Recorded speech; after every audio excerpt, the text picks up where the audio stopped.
Democracy is dying in Ghana, and I know exactly who is killing it.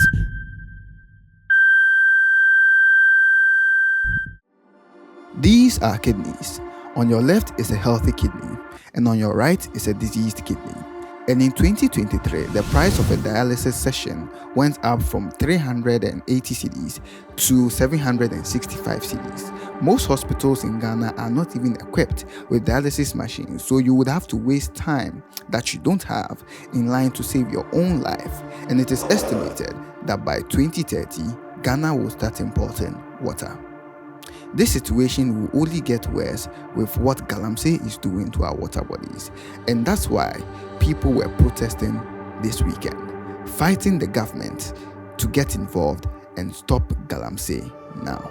But their protests were met with violence from police, people arrested, men, women, and even children.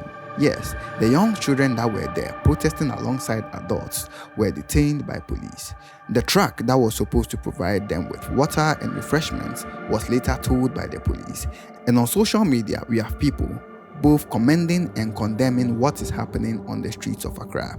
One side is reporting the issue as a partisan movement aimed at making the current government look unpopular towards the upcoming elections, and the other is talking about an abuse of power by the same government.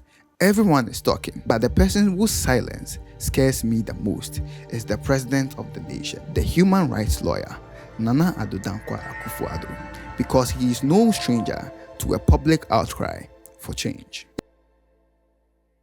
In the 1980s, Ghana went through some really tough times, and in order to break free from this, then President Jerry John Rawlings decided to go to the IMF for a bailout, which led to a Structural Adjustment Program, or SAP, similar to the debt restructuring program from the former finance minister Ken Ofori-Atta. And one of the things Rawlings implemented was a value-added tax, or VAT, which set a lot of Ghanaians off. This led to a huge protest, aptly named Kume Preko, which means kill me once and for all. This movement was led by one of the most respectable lawyers at the time, with a sweet afro.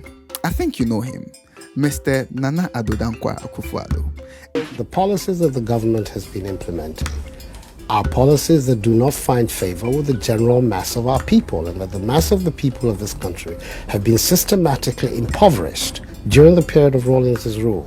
It is not a point of view that has found very much favor in the parts of the world from where you come from, who have been pouring out an endless stream of how so many things wonderful were going on in Ghana. And just like the protest we have now, that protest also got violent, which resulted in several injuries and tragically the death of at least 4 people. And the same man who is now president, and in his tenure, Ghanaians are now complaining about an issue that troubles them.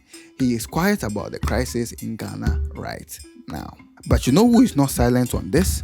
Sami Awuku, General Buhari, Dennis Edward Abuaje, Baja Nuruddin, Dr. Ekuya Amwako, and so many other NPP low-level generals that have flipped this conversation into a partisan one, tagging people like Oliver Baka-Vomawo and Ralph St. Williams as domestic terrorists working for the NDC, crying over burnt party paraphernalia. Are we justifying vandalism and unlawful gatherings now? No.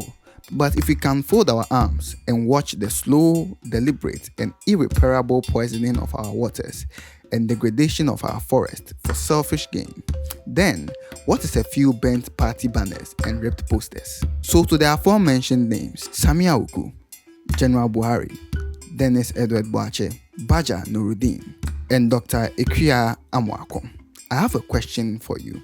As a concerned citizen, how much be your too much money?